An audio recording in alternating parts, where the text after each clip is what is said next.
कडून आज देशव्यापी भारत बंदची हाक देण्यात आली आहे।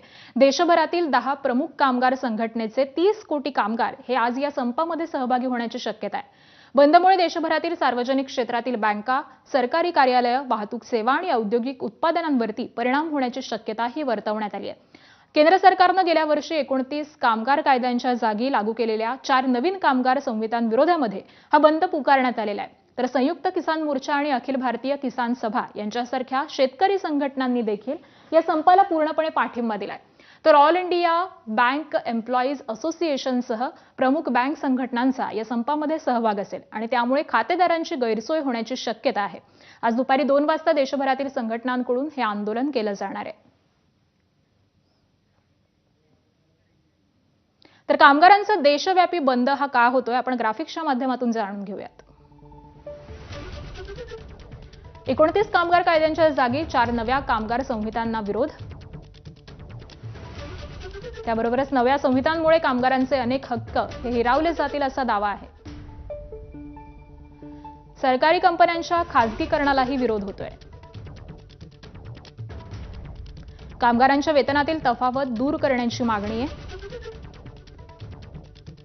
त्याबरोबरच वीज दुरुस्ती विधेयकालाही विरोध आहे। बियाणे विधेयकाच्या मसुद्याला कामगारांचा विरोध आहे। पीस कायदा रद्द करावा अशी देखील मागणी आहे आणि त्याबरोबरच बंदमध्ये 10 कामगार संघटनांच्या युनियन या सहभागी होणार आहेत।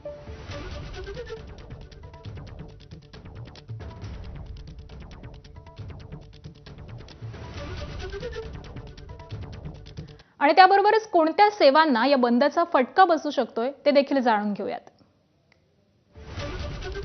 सरकारी कार्यालय आणि बाजारपेठा यांना या बंदचा फटका बसणार आहे। सरकारी बँका आणि विमा कार्यालय, कारखाने आणि कंपन्या, बाजार समित्या, भाजी मंडई,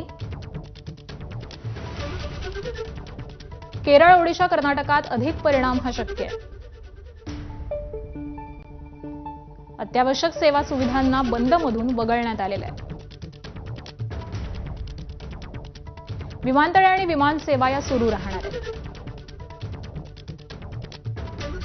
बँका, विम्याच्या ऑनलाईन सेवा सुरू राहणार।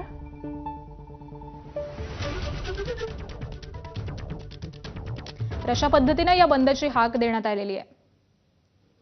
आणि यानंतर पुढची बातमी पाहूयात। अभिनेता रणवीर सिंह धमकी प्रकरणामध्ये एक मोठी अपडेट समोर येते।